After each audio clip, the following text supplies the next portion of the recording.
আল্লাহ রাব্বুল আলামিন মুমিনদেরকে অনেক ক্ষেত্রে সাহায্য করেছেন, সহযোগিতা করেছেন।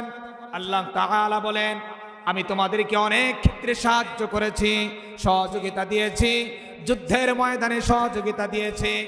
বিশেষ করে ওয়ায়াউমা হুনাইন, হুনাইনের দিনে আমি তোমাদেরকে সহযোগিতা করেছিলাম। যখন সংখ্যাধিক্যের কারণে, সংখ্যায় অধিক থাকার কারণে তোমাদের মনের মধ্যে কিছুটা অহংকার চলে এসেছিল, তোমাদের মনের মধ্যে কিছুটা আনন্দ প্রফুল্লতা চলে এসেছিল যে আজকে তো আমরা বিজয়ী হবই।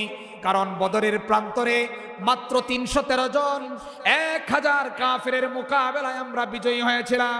আর আজকে তো কাফেরের সংখ্যা কম, মুসলমানের সংখ্যা বেশি, ইমানদারের সংখ্যা বেশি। সুতরাং টেনশনের কোনো কারণ নাই।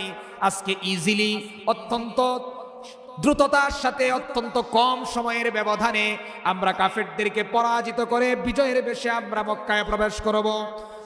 যখন তাদের মনস্কামনা, যখন তাদের মনের অবস্থা এই ছিল, আল্লাহ তাআলার পরিকল্পনা ছিল ভিন্ন। আল্লাহ রাব্বুল আলামিন মুসলমানদেরকে পরীক্ষার মধ্যে ফেলে দিলেন।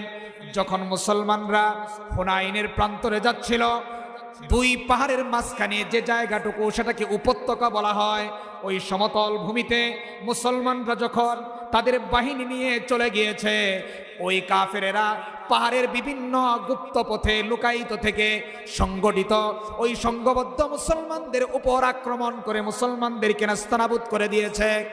মুসলমানরা দিশেহারা হয়ে, এত শত মুসলমান থাকার পরেও, অস্ত্র শস্ত্রে বলিয়ান থাকার পরেও তাদের এই অস্ত্র শস্ত্র কোনো কাজে আসেনি।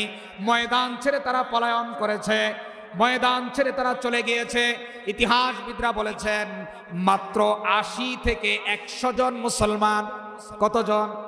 মাত্র ৮০ থেকে ১০০ জন মুসলমান মাত্র ময়দানে উপস্থিত ছিল, আর সব মুসলমান চলে গিয়েছে। রাসূল পাক সাল্লাল্লাহু আলাইহি ওয়াসাল্লাম হুনাইনের প্রান্তরে তিনি দৃঢ়পদ সম্পন্ন হয়ে দাঁড়িয়ে গিয়েছিলেন। হযরতে আব্বাস রাদিয়াল্লাহু তাআলা আনহু তাকে তিনি বলেছেন, আব্বাস, অমুক গোত্রকে ডাক দাও, অমুককে ডাকো, অমুককে ডাকো। তার কণ্ঠস্বর ছিল অত্যন্ত ভালো। তিনি ডাক দিয়েছেন। মুসলমানরা তারা আবার সংগঠিত হয়েছে। আল্লাহ রাব্বুল আলামিন আরশে আজিম থেকে সব দেখছিলেন।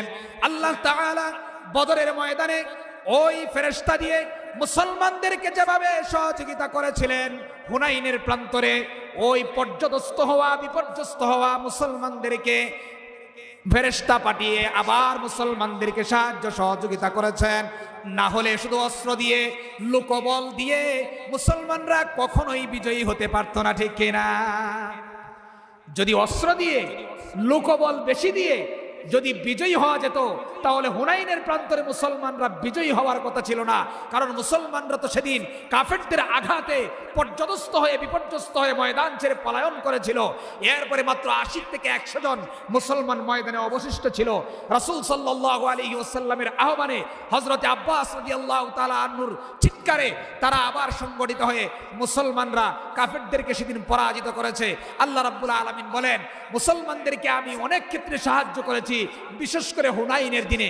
ওয়ায়াউমা হুনাইন ইয আ'জাবাতকুম কাসরাতুকুম ফালাম তুগনি আনকুম শাইআন ওয়া দাকাত আলাইকুমুল আরদু বিমা রাহুবাত সুম্মা ওয়াল্লাইতুম মুদবিরিন। আল্লাহ তাআলা বলেন, সংখ্যাধিক্যের কারণে তোমাদের মনের মধ্যে যে আনন্দ প্রফুল্লতা চলে এসেছিল, অল্প সময়ের মধ্যেই সেটি ফিকে হয়ে গিয়েছিল। এরপর আল্লাহ রাব্বুল আলামিন আকাশ থেকে তোমাদের জন্য প্রশান্তি নাজিল করলেন, সাকিনা নাজিল করলেন। অর্থাৎ আল্লাহ তাআলা আকাশ থেকে ফেরেশতা পাঠালেন। সুম্মা আনসালাল্লাহু সাকিনাতাহু আলা রাসূলিহি ওয়া আলাল মুমিনিন। রাসূল এবং মুমিনদের উপর আল্লাহ রাব্বুল আলামিন আকাশ থেকে প্রশান্তি নাজিল করলেন। সুবহানাল্লাহ।